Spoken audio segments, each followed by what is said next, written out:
Hello, my name's Cara Chambers. I'm based here in Scotland. I work for International Beverage, which is a premium spirits business. And today my role is to host us and get us through this hour of good discussion and question, and also a really interesting presentation, which I'm really looking to hearing from the guys at Better Briefs and Flood & Partners.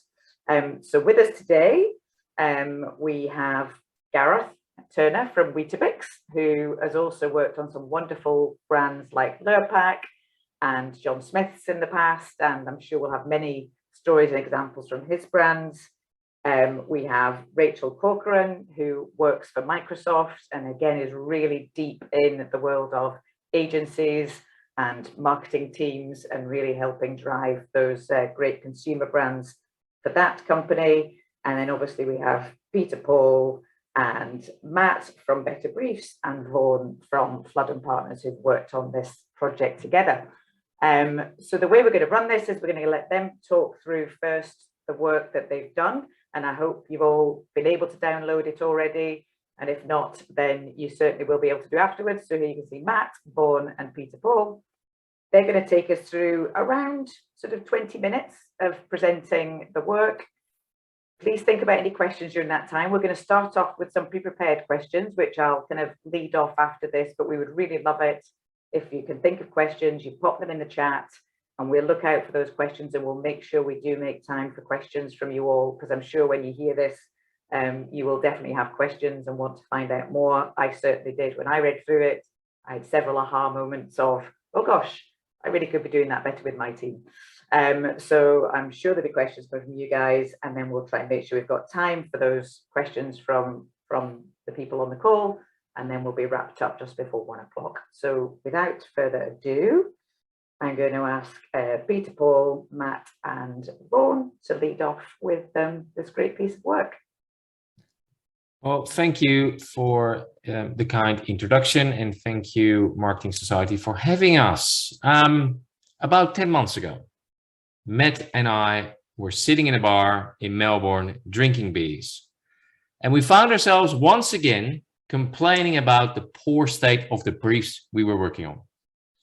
And having worked as agency strategist in Holland, in London, in APAC, and now in Australia on global and on local brands, we wondered if there might be a universal problem with briefs beyond our own grumpy perspective.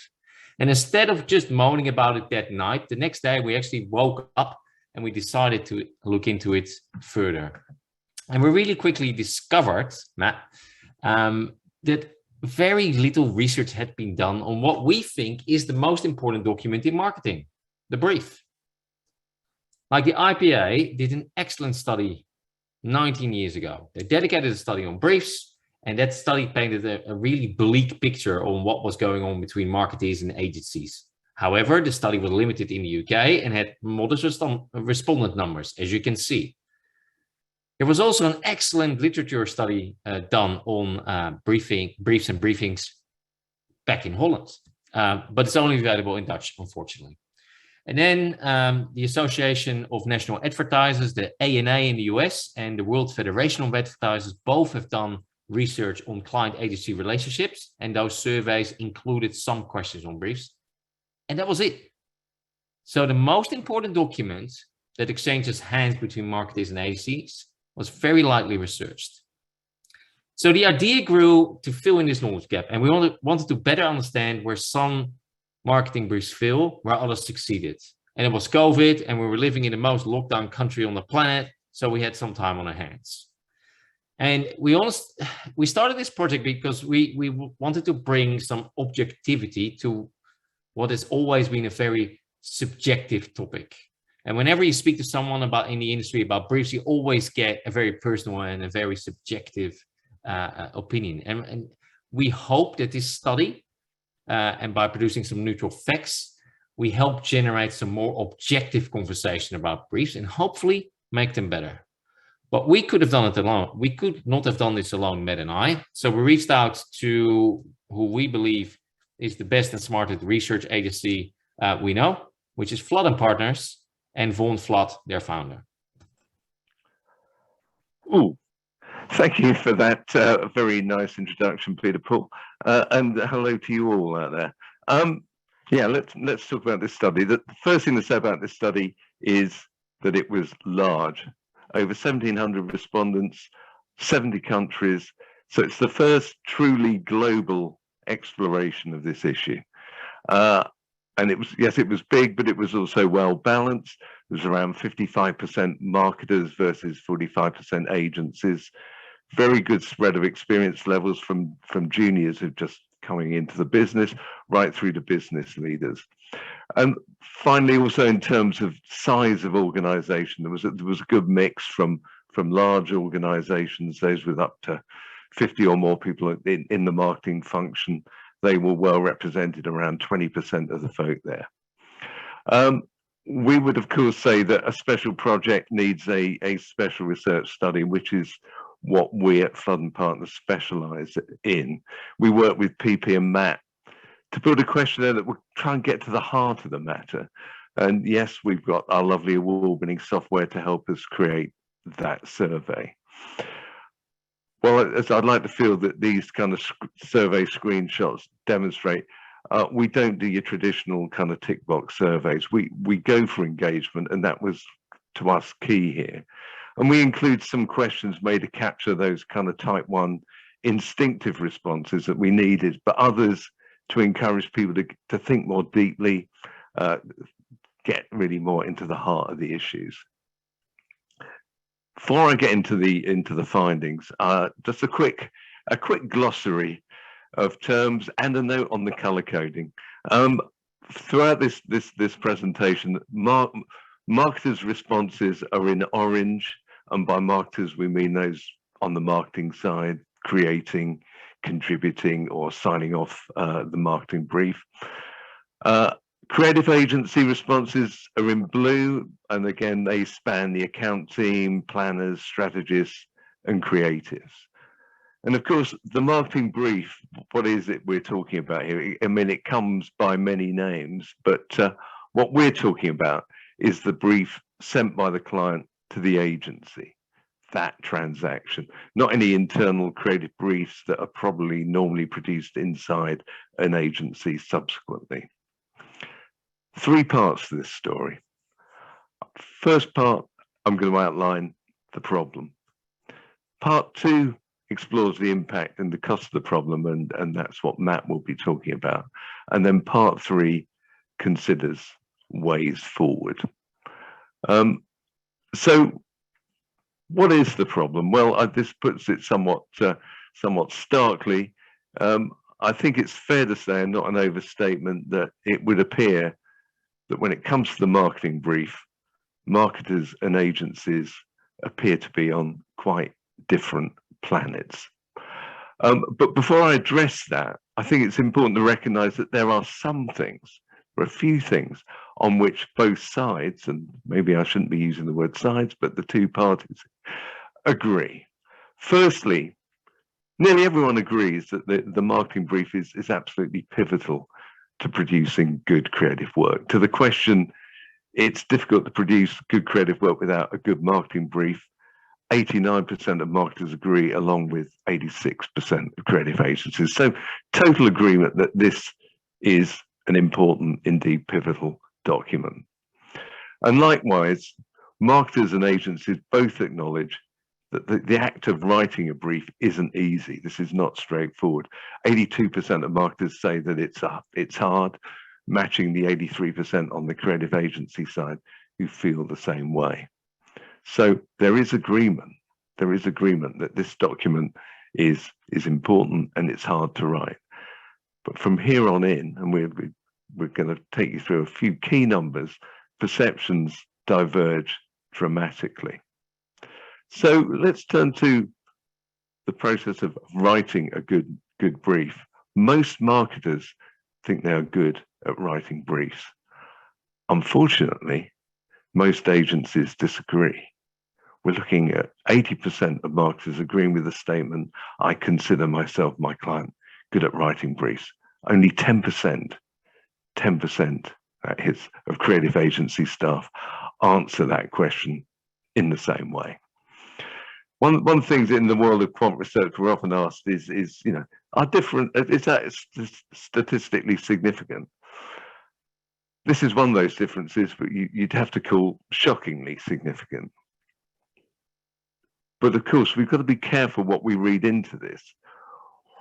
Why is there such a big difference in opinion? It may speak less to a quality issue than to a communication gap. Because you look at these numbers and think, can marketers really be checking in on how their briefs are landing? And equally, can agencies really be speaking up about what it is that they feel that they really need? So that's about the quality. What about moving on to the next question we put up there, which is, does that brief provide clear strategic direction? Well, yeah, most marketers believe that undoubtedly their briefs do that. To the statement, the briefs my client writes provide clear strategic direction, 78% of marketers agree, but only a sad 5% of agencies say that they get the strategic direction they want from the briefs they receive. So they're either not understanding the strategy driving the briefs they're getting, or that strategy is lacking. When it comes to clarity, marketers and agencies are clearly not speaking the same language. Whereas 83% of marketers agree that the briefs my clients writes contain clear and concise language. Only 7% of creative agencies agree. So of course, marketers and agencies are in the business of communication, but clearly, when it comes to the marketing brief, there are some serious communication issues. Now, there's one final thing I'd like to flag up, which is, I guess we call it the emotional mismatch between how marketers feel when they send their brief off compared to how agencies feel when they receive them. We ask marketers to say how they feel when they send off a marketing brief. Now, I want you to imagine that what you're looking at here is a kind of brain scan. The pink bits lighting up represent negative feelings. And there's some of those. So when they're sending off the brief, there's some anxieties, but they're hugely outweighed by the happy, green, positive feelings. They feel good as they send off the brief. They feel warm, energized, inspired. When we asked agencies to say how they felt when receiving a marketing brief, well, again, what we see is something that is pretty much the polar opposite. Yeah, there is a bit of green stuff lighting up. There's a bit of warmth. There's a bit of interest, but it's swamped by the pink negative feelings, anxiety, confusion. So this, in a nutshell, is the problem. Matt, over to you. Thank you, Vaughan. Hopefully we're all awake now. So let's move on to part two. And this is really the impact that this problem is having. And it's no surprise a lot of time, money, and energy is being wasted, but we didn't really know how much until now. So let's start with the R word, rebrief. So what we're seeing is a high percentage of both marketers and creative agencies stating that rebriefs are happening too often. So 69% of marketers, 73% of creative agencies, fairly even there. And we've all experienced them, right? We all know how energy sapping rebriefs are. We're also seeing that 6 out of 10 marketers are admitting to using the creative process to clarify their strategies. This means putting a brief into creative that they're not quite clear on, and then hoping to see creative that affirms the direction that they ultimately want to head down. So it's a worrying behavior. And we actually looked at this question in light of some of the IPA research done back in 2003. And unfortunately, this behavior is seemingly getting worse for marketers. So when you look at the data from the IPA in 2003, it's around 35% of marketers are agreeing to this statement that they use the creative process to clarify their strategy. And it's now 57% in the UK. So this is UK specific data through our study. What we're seeing is that agencies are relatively flat in their response and relatively consistent between those two time periods. What this is, I guess, causing is that most poor briefs, based on what we found, start a really negative chain reaction. So we looked at coded responses, open-ended open-ended questions and started to map out, I guess, a negative chain reaction of what a poor brief leads to. It's a combination of hard financial consequences and also the softer, more human-based costs, which we know is challenging in times of high staff turnover. But poor briefs ultimately lead to really shallow creative thinking, because briefs need to be deciphered by creatives rather than when a clear direction is actually presented. So it leads to mediocre ideas that neither party is happy with, because you end up getting a scattergun approach to ideas. You end up getting additional rounds of concepting. We're finding through some of our conversations and some of the work that we're doing that it's between 3 and 5 rounds of concepting that organizations typically go through, whether that's internal creative team members or external agencies. We know that more time and money is spent around this, and ultimately less effective work is in market, and getting to more effective work is what it's really all about, right? So it's a big kind of problem that this poor brief is the catalyst of. And for the first time, we've actually been able to get a read on potentially how much budget is being wasted on misdirected work as a result of the poor briefs, going into this system. And what we're finding is a staggering 33%. So think about this in the context of the UK market, which last year was about £29.7 billion in advertising spend. So there's a large potential wastage happening within the budgets that we're putting into market. And this is actually a really consistent figure across key markets as well. So we're seeing between the UK, the US and the Australian markets a variation of around 3 or 4%. And between marketers, it's about who indicate around 30% of their budgets are being wasted, and agencies are saying about 37%. So we're fairly confident in the robustness of this figure based on that consistency that we're seeing. But we see this as an opportunity, right? This is a lot of our current marketing budget that's being wasted. So rather than spending more, let's look internally. Let's see if we can reduce that wastage in order to effectively have a bigger budget in market. So again, it's not about increasing that budget size, but actually finding a way to make your budget work a little bit harder. So that's the impact, and it's pretty kind of dire reading, but we thought it'd be remiss of us to show all that without showing you a way forward, or some of the clues that were in the data that allow us to make some inferences on how we could start to reduce some of that wastage, reduce the human cost of poor briefs, and also the financial cost. So what we're seeing is, this slide speaks for itself: objectives, objectives, objectives. So the most critical elements of a marketing brief, ranked in order of importance, objectives, far and away outweigh everything else that we put forward to people. So more than insights, more than target group definition, more than single-minded message. 61% of marketers rank objectives as the most important element of a brief, and even more creative agencies think objectives are the thing that they're looking for. So we also need to make sure that we're getting those objectives correct. So we need to ensure there's linkage between those objectives. So between the commercial, behavioural and attitudinal objectives that are in briefs. So attitudes drive the shift in our behaviour. That behavioural shift is required to get people to buy a product or service for the first time more often or at a higher price point. So those objectives and having linked objectives really form the backbone of your brief as well. So objectives, we're screaming out for objectives. What we're also seeing, and another way we can improve the information transfer between marketer and agency, is to put more structure around the process. So almost 3/4 of marketers think that agency briefings could work better if they were more structured. So give more space for the brief, ask more questions, involve the right people, build a true sense of partnership at this key moment when that information is transferring from one party to the other. Another way that we could start to solve some of this wastage is getting the right people to sign off the brief. It seems fairly straightforward, but staggeringly, half the time, the right people aren't signing off the brief. So how do we expect those people to have an informed view of the work when they haven't been across the brief to begin with?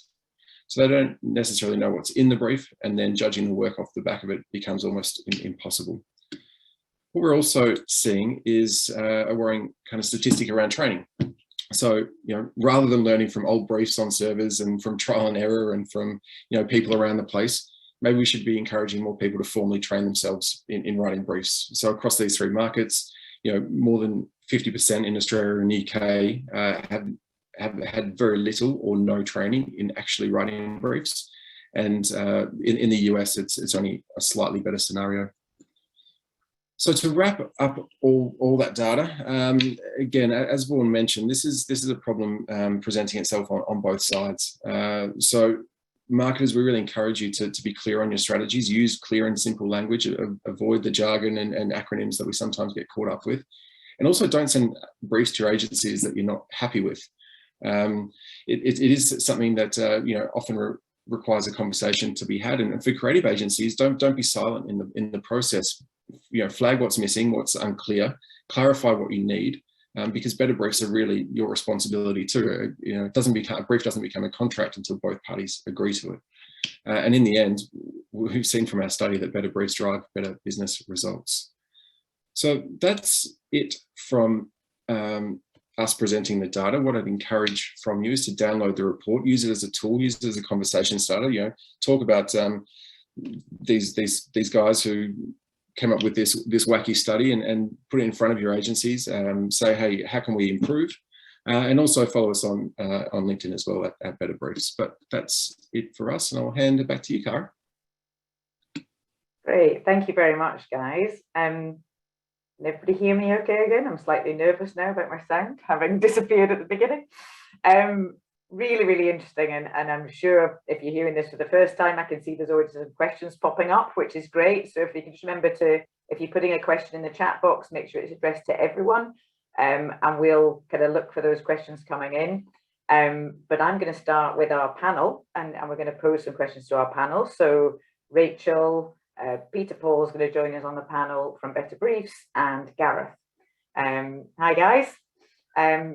So probably like me, you're probably now sitting going, oh gosh, there's lots of things in there I probably should be doing, could be doing, and I thought I'd been doing this for a long time and was quite good at it. So really, really interesting. And I'm going to come to you first, Rachel, and I know your role, really is, you really do try and link up the world of marketeers and agencies. So why do you think marketeers and agencies are so completely misaligned when it comes to the marketing brief? Yeah, and the research really resonated to me, maybe in some ways that we weren't hoping to see. But I think the misalignment for me really comes from the lack of trainings. Came out in the research that marketers really don't start with that science of writing a good brief. And secondly, I think it's internal ownership within the organization on who actually owns the writing of the brief. So from a marketing communications expert for the last 20 plus years, I firmly believe that, marketing communications team is the owner within the in the client. And so inputs from segment, from business groups has to be taken in, but distilled before it goes to the agency. And I think if you have mixed roles and responsibilities within the client on who owns the brief, there's going to be misalignment. Secondly, I would say the relationship with the agency is critical. An agency that fears that they're going to get fired for not doing good work is never going to push back on a bad brief. So my advice to marketers is always, build that relationship with the agency, build a partnership with the agency, and have that free space to be able to have those conversations on what's missing in the brief. And that relationship starts with, the brief shouldn't be the first time that you are training your agency on your products or services or segment. Sometimes you see briefs that literally are, here's everything I know about my product, which is not what a brief, you're not going to get an output of a brief if that's the first time an agency gets to understand your product. So ongoing relationships is critical, and having that safe space, I suppose I would summarize, between client and agency to have those conversations before it gets to that frustration on, as the research called out, rebrief, because there was, to your point, a misalignment right at the very start. Yeah, absolutely. A lot of that really resonates, and I think I've seen briefs written where you go, oh, that's a whole page that's just background. Why do we really need all of that written down on the first page of a brief in an awful lot of words? Gareth, anything you want to build on that from Rachel? I think loads of great examples. There's the clues in the name, right? It's a brief, so keep it brief. Keep it to 1-2 pages max. Not everything you need to know about going back to 1932 when Weetabix founded. There's keep it pertinent. I think that trust and relationship thing, I think, is really important. You can't clients want agencies to challenge them, and this 80% of people who think clients who think we're writing a great brief versus 10% of agencies. That's there's a lot in there, a lot to unpack in that stat. So why is it that we're so misaligned? Why is it that perhaps clients aren't asking for feedback, or agencies aren't giving it? And I think there's a power imbalance there, as Rachel's touched on, because ultimately the client is paying the bills. So we need to find a way to create a safe space where that challenge and pushback isn't just a nice to have, it's expected and encouraged. And you have to create that space where people aren't hung out to dry every time they come back. And there's loads of things that go behind that: time and mutual understanding and human respect for another human being. There's loads of things to unpick there. Peter Paul, from your point of view, obviously you're close to the research. I presume you've spoken to lots of agencies and clients on it. Can you build on maybe what it's this? Where's this? Why is it so misaligned? Yeah, well, there's a lot going on, and I've always worked on the agency side, so maybe I bring an agency perspective to this discussion. I guess the best relationship that I've experienced is when there is a partnership that was already mentioned. But I would also say agencies, they are interested in the bigger picture. That they do want to know what the end game is. That they're not just interested in producing a piece of comms. That they are interested, and they need to know how you make money and what your plans are. And the more you get your agency involved in what your plans are, maybe you help, you invite them to co-create them with you, the more that partnership fires up, the better and more impactful the work will be.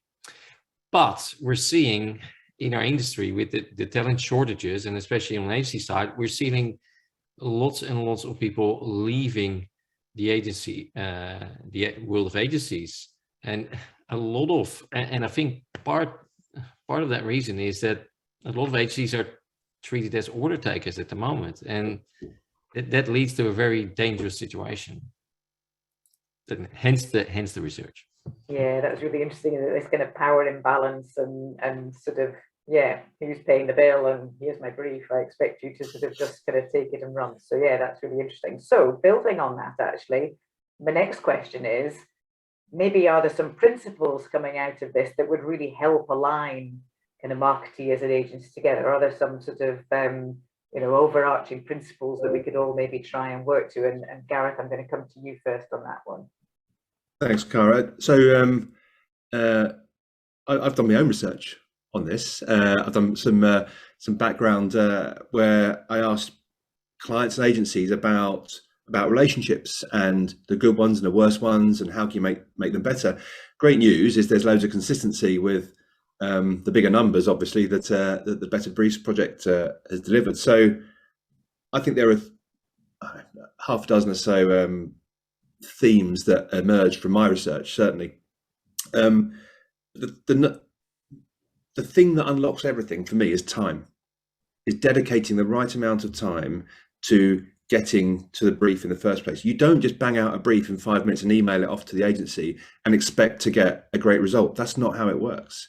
You need to have time to dedicate to this, because as Peter Paul said, the best briefs come from a mutual understanding, a deep business understanding. And in my research, that was the number one thing that was the number one contributor to great relationships, and the number one thing that people said was missing from the worst relationships: a mutual understanding of businesses. And that's for clients to understand an agency's business, how they work, how they operate, what happens when I've handed that brief over, or when we've signed that brief off, I should say, rather than hand it over, to what happens in the agency. And then an agency needs to understand what's going on for me, what's going on in my business, what's going on for me personally, what's happening, what are my relationships like with my stakeholders? Because stakeholdering is another important piece of the jigsaw inside a client's world. So there's an old phrase about being in at the start to bin at the end, right? For stakeholders. So we've all experienced it when a stakeholder comes in at the end, parachutes in and changes the brief, or kiboshes a whole piece of work. Well, there'd be a reason for that. and the best agency relationships I've had have helped me to understand what my relationships are with different stakeholders internally and help me navigate those. So there's a broader understanding of me as an individual and my role within the business. And challenge was another theme that that came out to help agencies and clients work better together. And it's, yeah, we've seen it. It's not unrelated to that 80% of marketers saying they've got great briefs versus 10% saying otherwise. Challenges is important. And I shared on LinkedIn recently an old Y&R trade ad from 1965. It is, and it's a picture of a backbone, and it talks about the best agencies having an honest no, or prioritizing an honest no over an easy yes. What a genius. Great bit of copywriting, by the way. But that's 1965. That's what, 55 odd years ago. We're still talking about it. How's that a thing? So I come back to this idea that the client needs to create that environment for challenge to be encouraged, and for us to be, to torture this metaphor, for us to be the chiropractor, to unlock the backbone of our agencies, to create the space for that challenge. Peter, Paul, do those principles kind of resonate with what you think's come out of the work you've done? Yeah. But before we get to the honest no, I think a couple of things need to happen first. As Matt said, we are, half the marketeers have never been trained in how to brief. Right? It's a very expensive process. It involves a lot of people from both sides.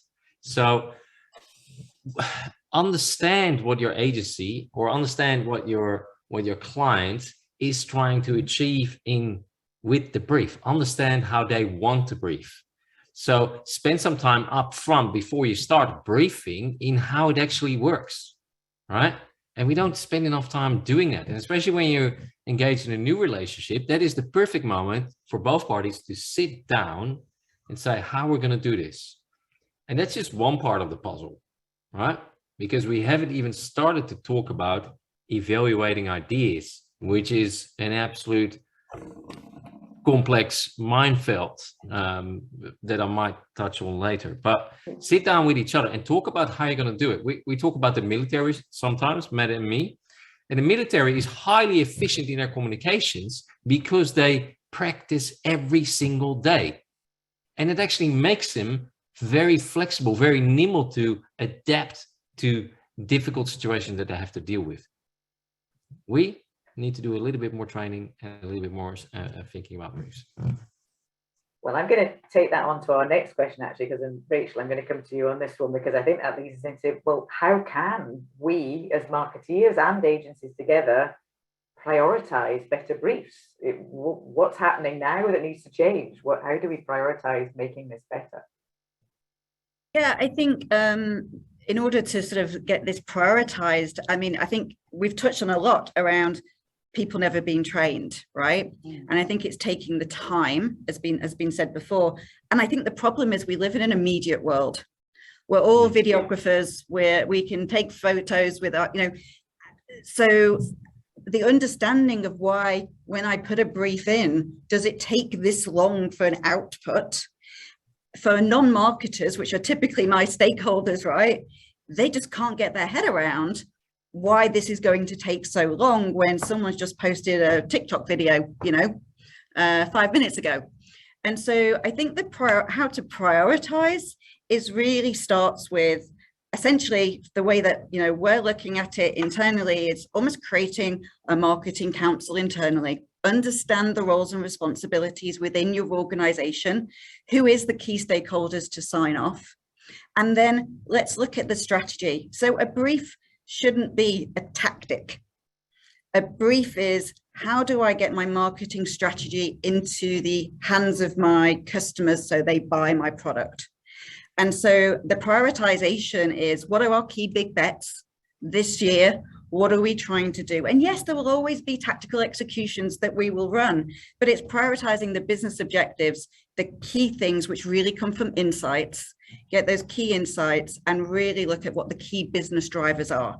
Because in complex matrix organizations that I've worked in my entire life, understanding what the priorities for the business are before you even start talking to an agency saves an awful lot of time. And so again, that internal alignment between product groups, segments, and the marketers has to come first, because the agencies can't solve our business problems.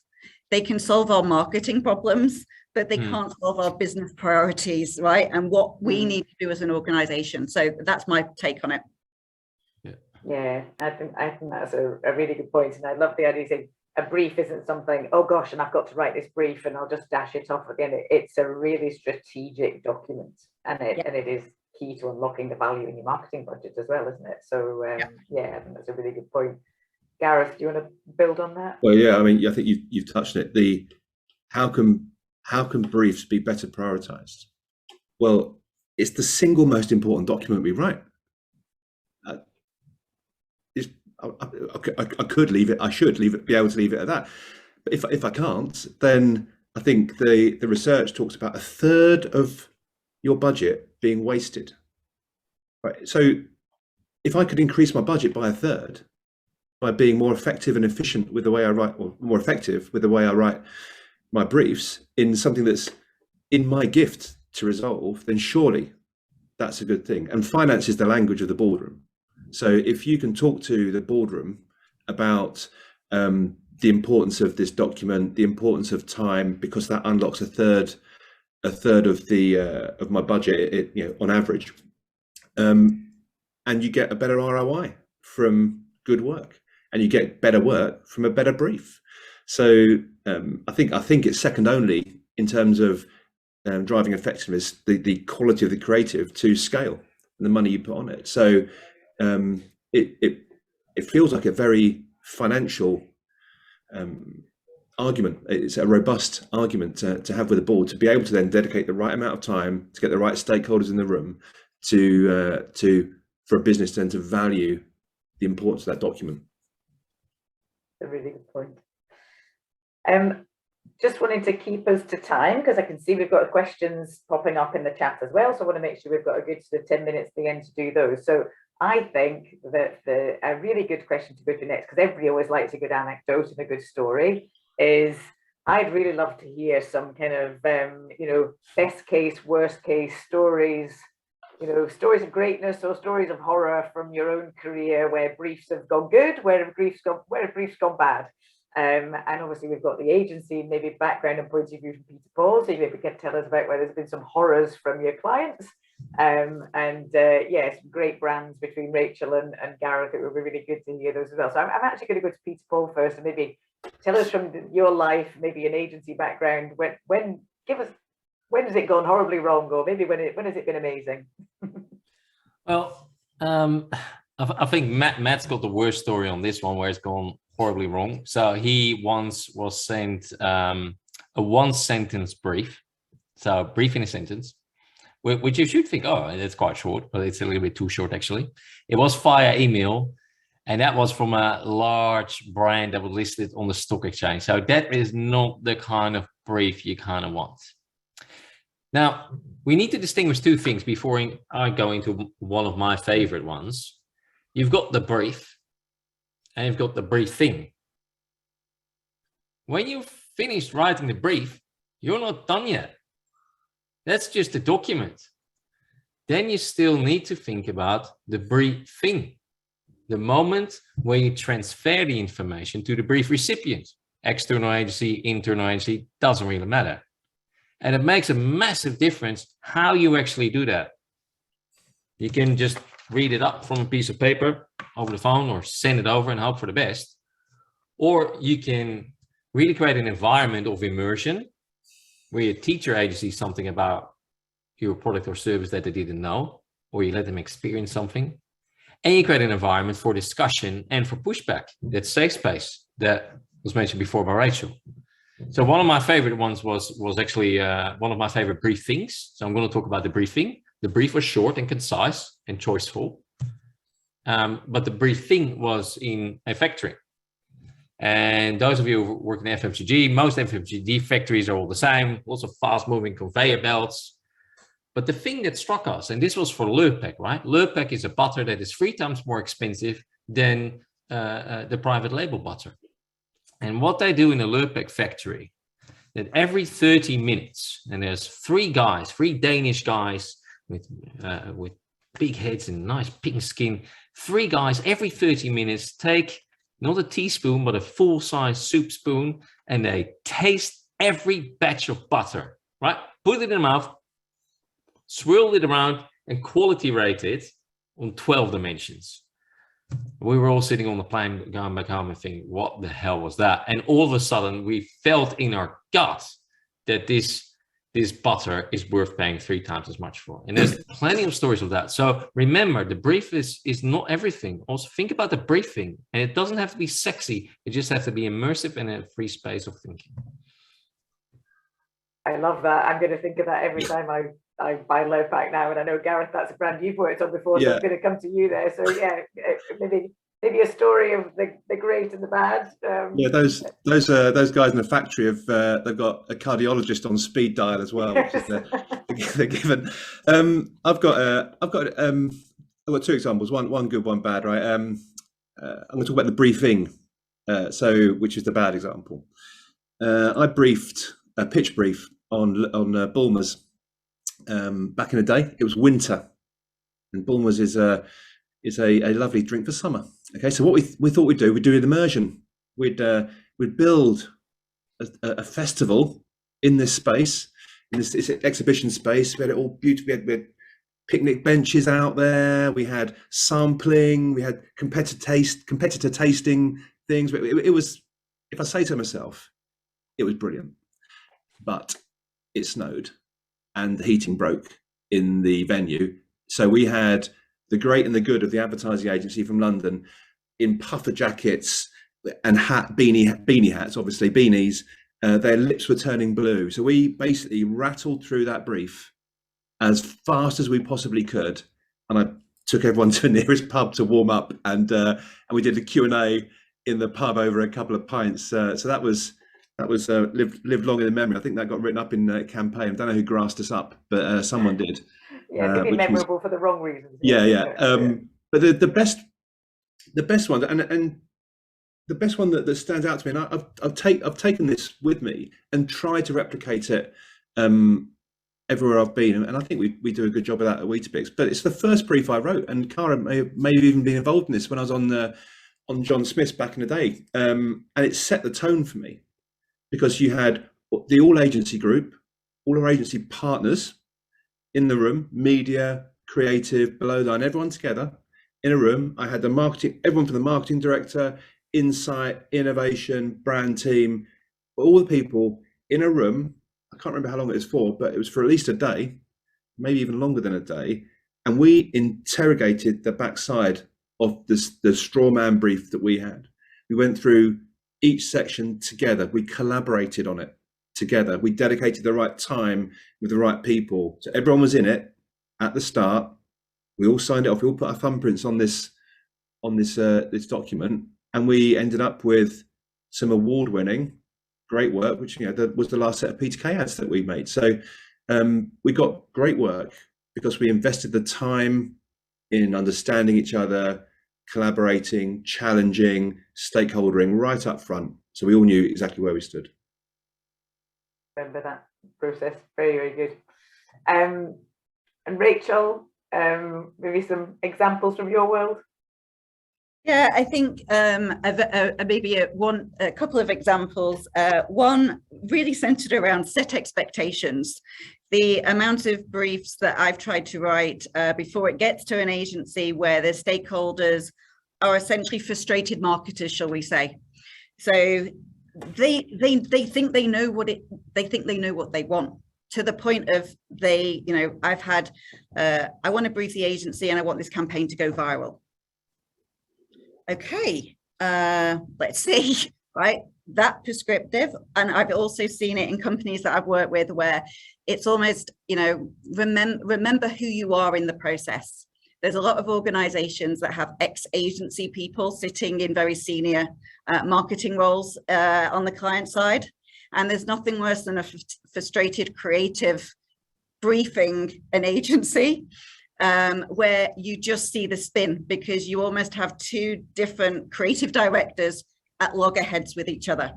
And so those are sort of things where I've seen campaigns that have taken literally best part of a year to come to fruition, is either a really set mindset on what was expected as the output hasn't been articulated, or a real lack of, almost roles and responsibilities on who's responsible for what down the path.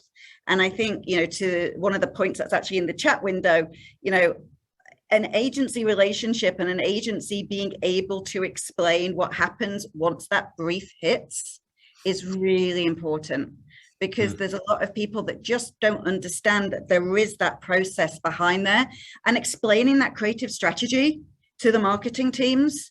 And even, go and sit with the creative director and understand what happens, I think is critical for success.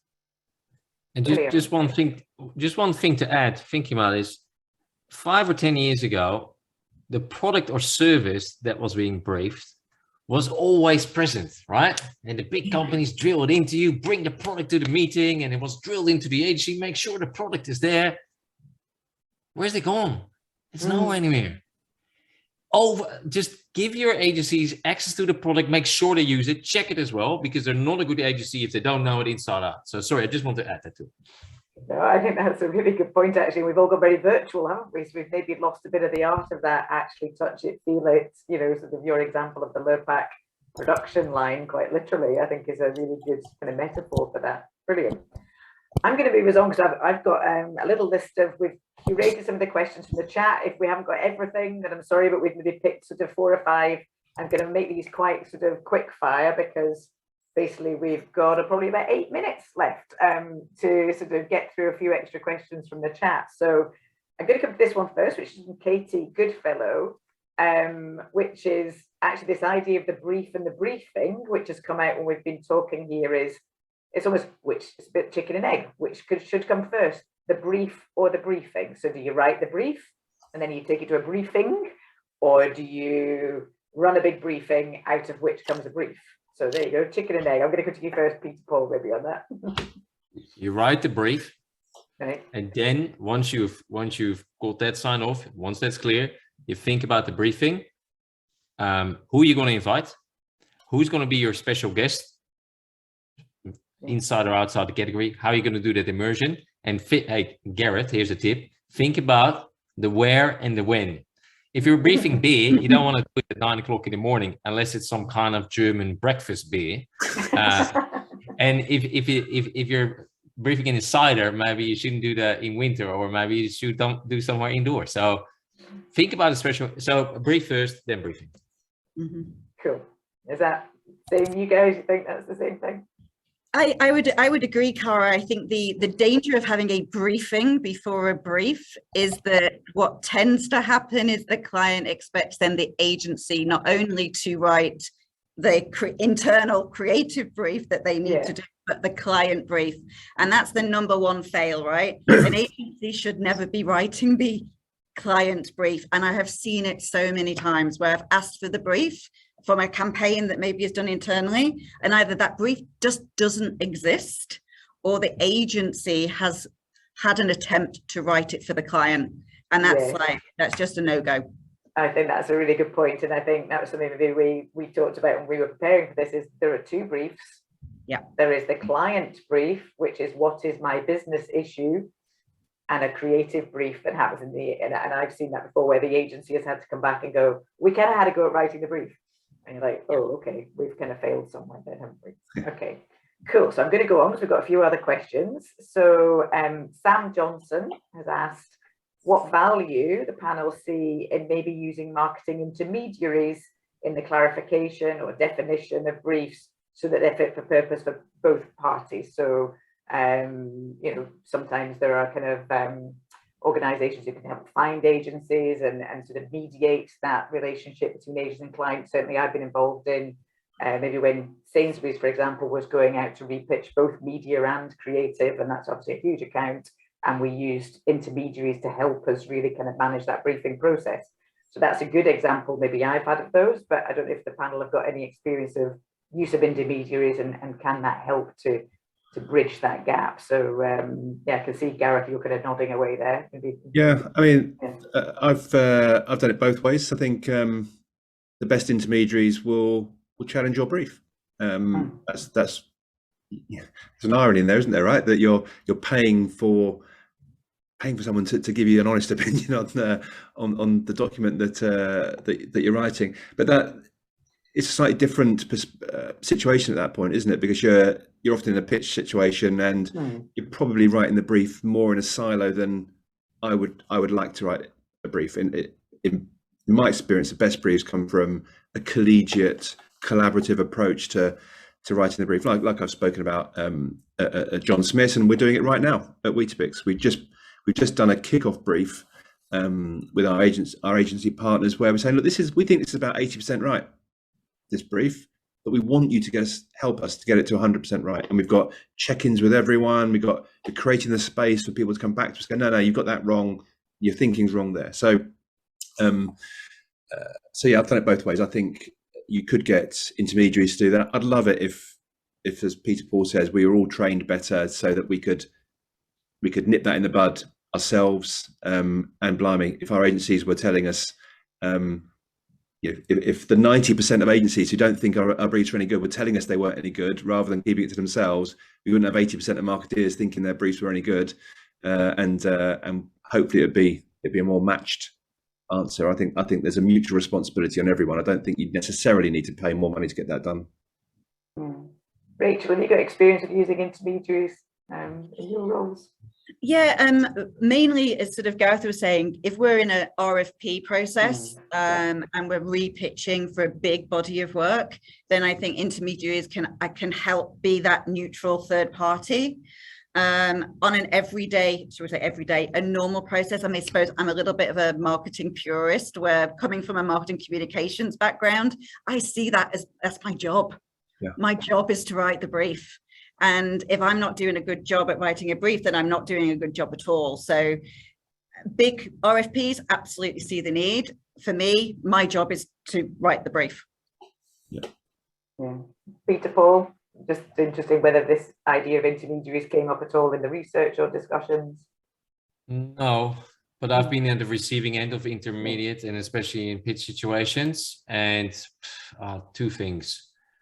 Remember the game of Chinese whispers? We're adding more people to the process, right?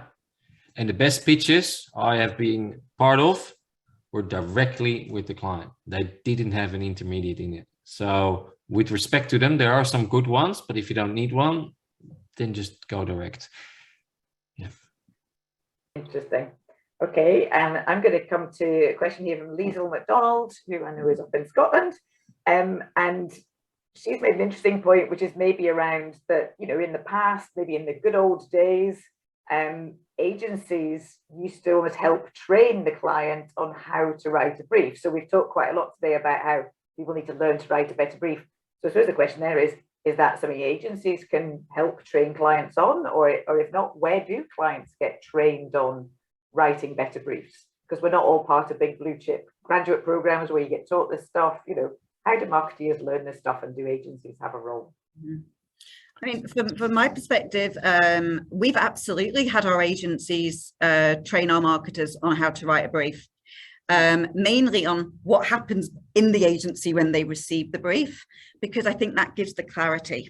So absolutely, I think agencies that we've had long-term relationships with, we absolutely do bring them in. We bring their creative directors in, and we get them to take them through the process. And that really helps the marketers with their internal stakeholders, so people really understand what's happening. So short answer is, yeah, I think agencies can play a role in that, but not the only role. Otherwise, we are just putting all that pressure on the agency. Marketers, we do need to make sure we train our staff as well. Yeah, just to quickly support that. Yeah, we have at Weetabix, we've got training on exactly that coming up on writing briefs. But in this brief process I spoke about earlier on, one of our sort of inspiration sessions was from 3 of our key partners, iProspect, BBH, and 12, came in to say, this is what a great brief looks like. And so we went away to try and create the best brief they've ever had. Yeah. I would just ask your agency, hey, can you help train us up? And it's part of that discussion. How would you like to be briefed? And make it a two-way as well. Take responsibility and train your agency how you like to be briefed. I was trained for 2 days by Diageo. How they were gonna train us as an agency. And then sometimes things get a bit messy, and we're getting some client engagements where there's just a very, very tense situation between a client and an agency, and they can't kind of figure it out, and then you need a neutral party. But address it. Don't let it simmer. Great. We've probably got 1 minute, and I'm going to squeeze one question in and look for a fairly quick fire answer from you all. So actually, this is a classic one. Adam Jervis is asking, is one of the problems that marketeers write a brief with a preconceived idea of what they actually want to see in the response? I think I'm laughing because I'm like, no, that would never happen. Or is it the fact that it's kind of not positioned correctly in the brief, or it's about, what's working? So is it that people are going with a preconceived idea? Do all marketeers think that they're frustrated creatives and they think I'm writing a brief to get a certain outcome? For me, your answer is it happens way too often. Yes, the answer is. Yeah. But you don't have to, you are asking a specialist to come up with a solution. What you need to do is give the direction.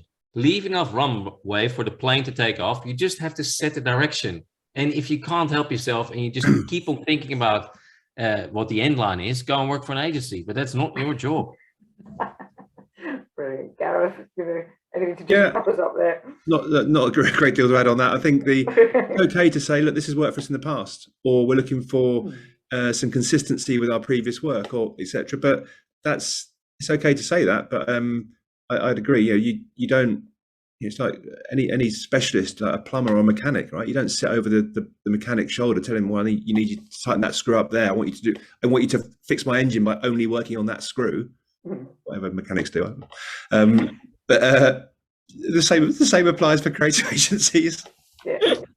Well, you know what? If you've got creative ideas, put them in the appendix. Yes. Like in the appendix, all of that good shit. You need a short brief that's choiceful, but all of the other stuff you can't park anywhere. Put it in the appendix, including your forward starters, including the creative ideas. You can talk about it, just don't put it in the proposition or the key message.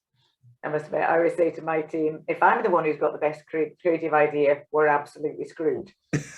That's why we have agencies who are brilliant at this stuff. My job's to write a really good brief. And I want agencies who scare the pants off me with really creative ideas in order to push me out of my comfort zone. So yeah, absolutely. Brilliant. Well, it is already 1 o'clock, which is amazing. That was fascinating. I certainly feel like and I know a couple of my team are on this call, and they're probably going to be now going, oh, right, okay, we all need to go away and really think about how we make time, how we maybe think about our training, maybe talking to our agencies about what's working and what's not about our current agency briefing processes. And this all feels, I think, like the guys at Better Briefs at the beginning, this is a communication issue between agencies and marketeers, in that we're not talking enough about why this isn't working, but clearly it's not. So thank you so much to the team from Better Briefs, from Vaughan, from Flood and Partners, and Gareth and Rachel. That's been a fantastic discussion, and I've certainly really enjoyed it, found it really useful. Please go to the Better Briefs website. You can download that full report. It's really, really interesting. And Gareth, I think you'll maybe also share, I think your white paper that you were referring to there in terms of what works and what doesn't about agencies and client briefing processes. So thank you very much.